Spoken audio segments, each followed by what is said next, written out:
Welcome to Introduction to Excel. My name is Xu, and today we'll go through the following items. First of all, we'll go through numerical manipulation. So starting by inserting numbers into Excel, and after you have successfully inserted numbers, you want to evaluate expressions, and Excel will give us the results.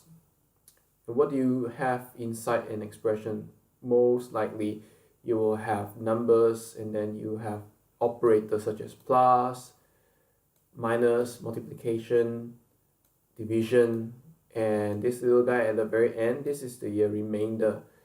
Now, whenever you divide a number, say example, you divide 11 by 2, the remainder is 1, right?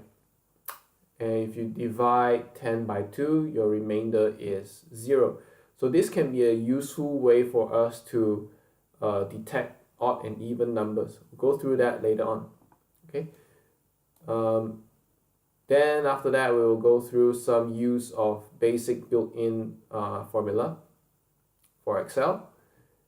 And lastly, we'll go through a review of your formula. Because whenever you type in a formula or expression into Excel, Excel automatically calculates for you the result without showing you the formula or whatever things that you typed in earlier. So you have to click on some buttons. There's an UI for you to click on in order to show whatever you have keyed in previously.